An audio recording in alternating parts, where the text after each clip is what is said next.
Okay, so now that we know how to add images to our objects and to our surface materials here, let's go ahead and take a look at some of the additional features and additional adjustments we can make to that image. So I'm going to click on the image container here, or image item, and if we look down here at the properties panel, we can see all kinds of settings that we can change.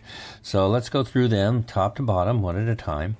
And we can, of course, at the very top, we can enable or disable that texture on surface. We can actually invert it if we want to invert it, but you're not going to see some of these changes here in OpenGL. The problem is that OpenGL doesn't support all the various sort of blending modes and things like that that you can adjust on your image. So oftentimes I will either go into an advanced setup here, our advanced viewport mode, and give it a second, and there it is. And you can see that we can actually show what it looks like inverted.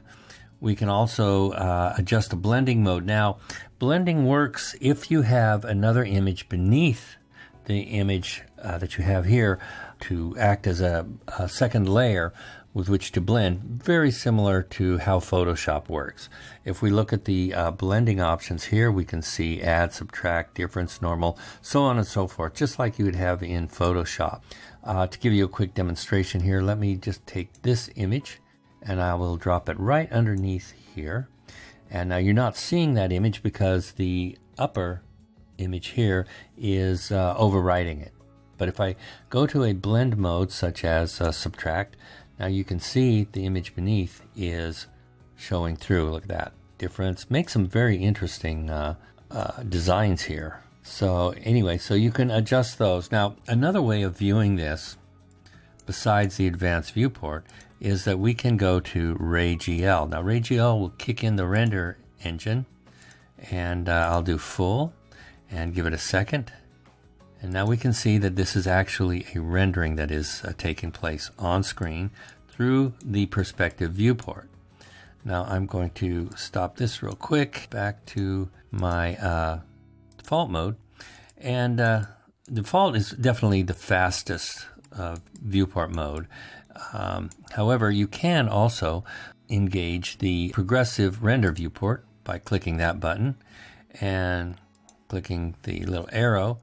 And there we go. We actually have a render view that is happening through the lens of the camera. I'll back this off a little bit.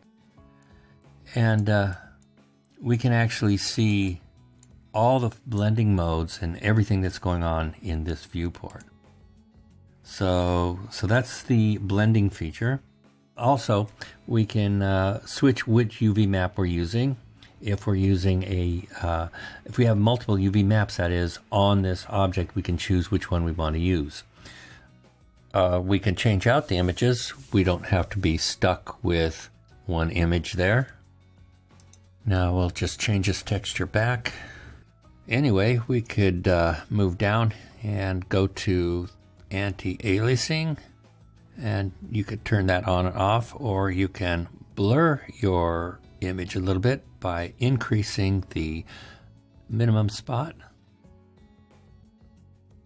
And we can also increase the anti-alias strength to 300%. And yes, you can see that it is blurring a little bit. So yeah, this is one way to blur your image.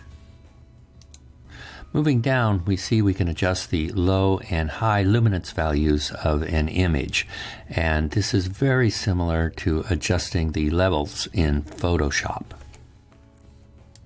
We can also adjust the brightness and contrast of any image, and it's kind of self-explanatory there. We can just move those sliders left and right, or input any numeric value we want. Additional settings below allow us to invert any of the color channels, the red, blue, and green channels. Moving down, we see we can adjust the gamma of the image as well. That's very handy. And we can also select whether to use the alpha channel or not. Now let me go ahead and load an image with an alpha channel on it over the top of the existing image. So you can see the results. There we are.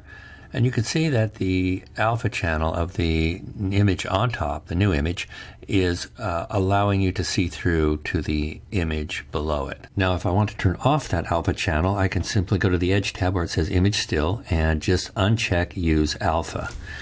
And there you are.